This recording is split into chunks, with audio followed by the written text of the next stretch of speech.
c'est vrai, en 99, j'ai fait une expérience particulière qui a été pour moi, en conclusion, au bout de 20 ans, pour dire que c'était le plus beau jour de ma vie qui commençait, quoi. C'était vraiment à cet instant-là où je suis mort cérébrale, évidemment mort clinique et mort cérébrale constatée, puisque déjà, quand je me suis rendu compte qu'il s'agissait de moi, j'étais à l'extérieur de mon corps, donc de mon enveloppe, et un peu, comment dire, avec une vue panoramique du dessus, tout simplement, avec une vue à 360 degrés, avec une perception absolue de ce que l'on peut même pas imaginer sur Terre, avec en entendant tous les moindres recoins, je veux dire, en entendant même les pensées des gens, en les comprenant.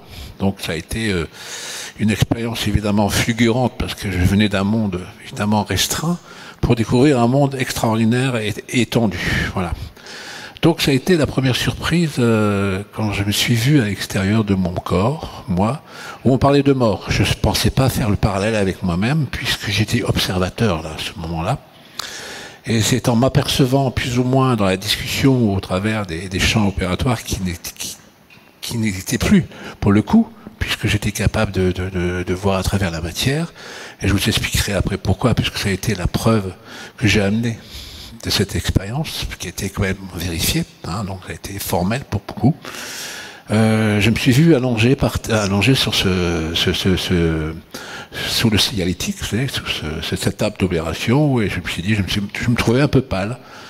Et à ce moment-là, il parlait, dit, on va le perdre, on l'a perdu, c'est pas la peine de continuer.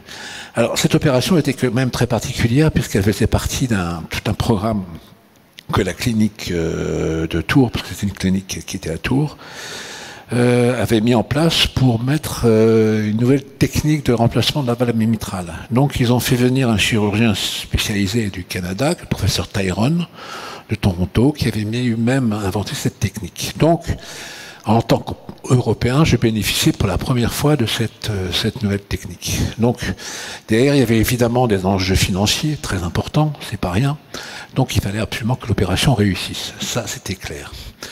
Alors, évidemment, l'opération a réussi. Ce qui a créé la mort, l'arrêt cardiaque, la mort clinique et la mort cérébrale, c'est l'hémorragie interne qui s'est produite juste à la suite de cette opération.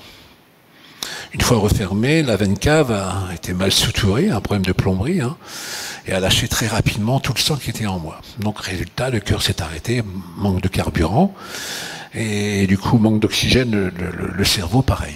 Donc, je me suis retrouvé à ce moment-là, mort, comme on peut le signifier au travers de la science.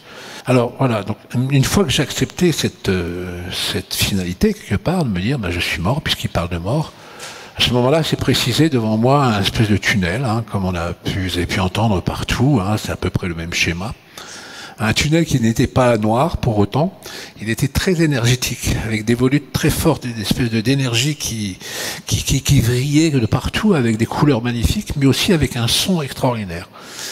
Et voilà, j'étais dans une ambiance très très belle, et à un moment donné, au préalablement, je reviens là tout de suite, parce que avant de rentrer dans ce tunnel, j'étais, comme par hasard, allé vérifier quelque chose qui se passait à 150 mètres de là.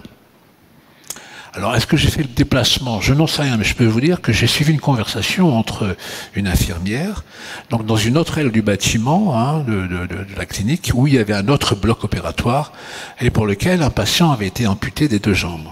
Donc, il était en salle de réveil, donc c'était à côté du bloc, et j'ai assisté à une conversation entre cette infirmière et ce pauvre monsieur qui venait d'apprendre qu'il avait été amputé des jambes. Ça, c'était prévu.